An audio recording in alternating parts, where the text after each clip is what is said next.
യുദ്ധസമാന അവസ്ഥയിലേക്ക് നീങ്ങുകയാണ് പാകിസ്ഥാനും അഫ്ഗാനിസ്ഥാനുമായുള്ള തർക്കം. ഒരു തുറന്ന യുദ്ധത്തിലേക്ക് കാര്യങ്ങൾ നീങ്ങുകയാണെന്ന പാക് പ്രതിരോധ മന്ത്രിയുടെ പ്രസ്താവന ലോകരാജ്യങ്ങളെപ്പോലും അമ്പരപ്പിച്ചു. ഇവർ തമ്മിലുള്ള തർക്കം കടുത്ത യുദ്ധത്തിലേക്ക് നീങ്ങുമോ എന്നാണ് ഇപ്പോഴത്തെ ആശങ്ക. ആദ്യം അടുപ്പക്കാരും പിന്നീട് ശത്രുക്കളുമായ ഇവർക്ക് പരസ്പരമുള്ള ശക്തിയും ദൗർബല്യവും നന്നായി അറിയാം.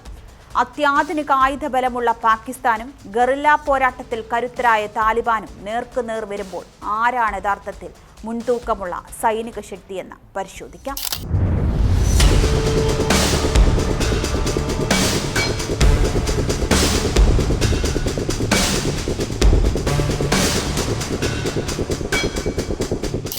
ലണ്ടൻ ആസ്ഥാനമായുള്ള ഇന്റർനാഷണൽ ഇൻസ്റ്റിറ്റ്യൂട്ട് ഫോർ സ്ട്രാറ്റജിക് സ്റ്റഡീസിന്റെ കണക്കുകൾ പ്രകാരം സൈനികരുടെ എണ്ണത്തിൽ പാകിസ്ഥാൻ അഫ്ഗാനേക്കാൾ ഏറെ മുന്നിലാണ്. ലോകത്തെ കരുത്തുറ്റ സൈന്യങ്ങളിൽ 9ാം സ്ഥാനത്താണ് പാകിസ്ഥാൻ. ആകെ 6,60,000 സൈനികരുണ്ട്. ഇതിൽ 5,60,000 പേരും കരസേനയിലാണ്. ആഗോള റാങ്കിങ്ങിൽ 55ാം സ്ഥാനമാണ് അഫ്ഗാനിലെ താലിബാൻ. ഏകദേശം 1,72,000 സജീവ സൈനികരാണ് താലിബാനിലുള്ളത്. വ്യോമ നാവിക മേഖലകളിൽ അഫ്ഗാനിസ്ഥാന് പാകിസ്ഥാനുമായി യാതൊരു താരതമ്യവുമില്ല. 465 യുദ്ധവിമാനങ്ങളും 260-ലധികം ഹെലികോപ്റ്ററുകളും പാക് വ്യോമസേനയ്ക്കുണ്ട്.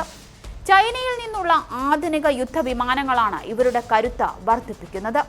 അതേസമയം അഫ്ഗാനിസ്ഥാന് സ്വന്തമായി ഫൈറ്റർ ജെറ്റുകളോ ശക്തമായ വ്യോമസേനയോ ഇല്ല. സോവിയറ്റ് കാലഘട്ടത്തിലെ ചില വിമാനങ്ങളും ഏതാനും ഹെലികോപ്റ്ററുകളും ഉണ്ടെങ്കിലും അതിൽ എത്രയെണ്ണം പറത്താൻ സാധിക്കുമെന്നത് വ്യക്തതയില്ല.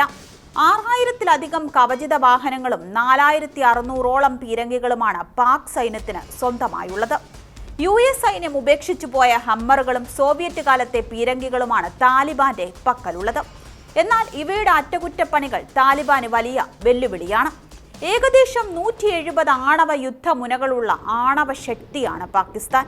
അഫ്ഗാനിസ്ഥാന് ആണവായുധങ്ങളില്ല. സൈനിക ശക്തിയിൽ പാകിസ്ഥാൻ ബഹുദൂരം മുന്നിലാണെങ്കിലും അഫ്ഗാനിസ്ഥാന് ചില പ്രത്യേക മേൽക്കോയ്മകളുണ്ട്. വർഷങ്ങളായി യുദ്ധം ചെയ്ത് ശീലിച്ച താലിബാൻ സൈന്യം ഗറില്ല പോരാട്ടത്തിലാണ് ഏറ്റവും കൂടുതൽ മികവ് പുലർത്തുന്നത്. അതിർത്തിയിലെ മലനിരകളെക്കുറിച്ചുള്ള കൃത്യമായ അറിവ് ചെറിയ ഗ്രൂപ്പുകളായി തിരിഞ്ഞ് ആക്രമണം നടത്താൻ താലിബാനെ പ്രാപ്തരാക്കുന്നു. അതായത് ആയുധബലത്തിലും സാങ്കേതിക വിദ്യയിലും പാകിസ്ഥാൻ മുന്നിലാണെങ്കിലും അഫ്ഗാനിസ്ഥാന്റെ ഭൂപ്രകൃതിയും താലിബാന്റെ യുദ്ധതന്ത്രങ്ങളുമാണ് പാക് അഫ്ഗാൻ പോരാട്ടത്തെ കൂടുതൽ സങ്കീർണമാക്കുന്നത്. അമേരിക്കയെ പോലുള്ള വൻ ശക്തികളെ പോലും വർഷങ്ങളോളം മുൾമുനയിൽ നിർത്തിയ താലിബാന്റെ പ്രതിരോധ തന്ത്രങ്ങളെ പാകിസ്ഥാൻ അത്ര എളുപ്പത്തിൽ മറികടക്കാനാവില്ല. അഫ്ഗാനിസ്ഥാന് കാര്യമായ വ്യോമശേഷിയില്ല. ഏകദേശം 23ഓളം പഴയ ഹെലികോപ്റ്ററുകൾ മാത്രമാണ് ഇവരുടെ പക്കൽ പ്രവർത്തനക്ഷമമായുള്ളത്. കാര്യമായ ജെറ്റ് വിമാനങ്ങളോ ആധുനിക മിസൈൽ സംവിധാനങ്ങളോ ഇവർക്കില്ല. അഫ്ഗാനിസ്ഥാന്റെ സൈനിക ശേഷി പൂർണ്ണമായും ആശ്രയിക്കുന്നത് മുൻപ് അമേരിക്കയും സോവിയറ്റ് യൂണിയനും ഉപേക്ഷിച്ചു പോയ ആയുധങ്ങളെയാണ്. അതിർത്തിയിലെ ദുർഘടമായ പല നിരകളിൽ വർഷങ്ങളായി യുദ്ധം ചെയ്തുള്ള പരിചയമാണ് താലിബാന്റെ പക്കലുള്ള അദൃശ്യ ആറ്റം ബോംബ്. അതിനാൽ ആയുധബലം കൊണ്ട് മാത്രം ജയിക്കാവുന്ന ഒന്നല്ല അഫ്ഗാനെതിരെയുള്ള പാക് പോരാട്ടം. വരും ദിവസങ്ങളിൽ നയതന്ത്ര ചർച്ചകളിലൂടെ പരിഹാരമുണ്ടായില്ല എങ്കിൽ ഈ മേഖലയിൽ വലിയൊരു പൊട്ടിത്തെറിയിലേക്ക് നീങ്ങിയേക്കാമെന്നാണ് രാഷ്ട്രീയ നിരീക്ഷകർ വിലയിരുത്തുന്നത്. ഈ യുദ്ധ സാഹചര്യത്തിൽ ലോകശക്തികളും അയൽ രാജ്യങ്ങളും അതീവ ശ്രദ്ധയോടെയാണ് കാര്യങ്ങൾ വീക്ഷിക്കുന്നത്. ഇരു രാജ്യങ്ങളും തമ്മിലുള്ള ചർച്ചകൾ സുഗമമാക്കാൻ ഇറാൻ തങ്ങളുടെ സന്നദ്ധത അറിയിച്ചിട്ടുമുണ്ട്. അതേസമയം പാകിസ്ഥാൻ വിദേശകാര്യമന്ത്രി മുഹമ്മദ് ഇഷാഖ് ദാർ സൗദി അറേബ്യയുമായി ആശയവിനിമയം നടത്തിയത് ഈ വിഷയത്തിൽ അന്താരാഷ്ട്ര തലത്തിലുള്ള ഇടപെടലുകൾക്കുള്ള സാധ്യതകളാണ് വർദ്ധിപ്പിക്കുന്നത്. കഴിഞ്ഞ കുറച്ചു മാസങ്ങളായി ഇരു രാജ്യങ്ങളും തമ്മിലുള്ള ബന്ധം വഷളായിക്കൊണ്ടിരിക്കുകയാണ്.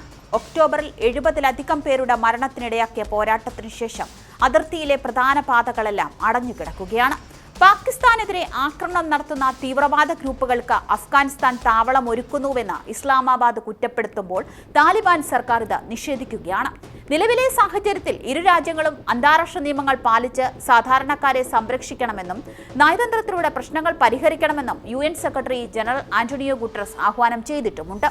ബ്രിട്ടീഷ് ഭരണകാലത്ത് നിശ്ചയിച്ച 2611 കിലോമീറ്റർ നീളമുള്ള ഡ്യൂറൻസ് ലൈൻ അതിർത്തിയായി അംഗീകരിക്കാൻ അഫ്ഗാനിസ്ഥാൻ ഇതുവരെ തയ്യാറായിട്ടില്ലാത്തതാണ് തർക്കങ്ങളുടെ പ്രധാന കാരണമായി എടുത്തു പറയുന്നത്.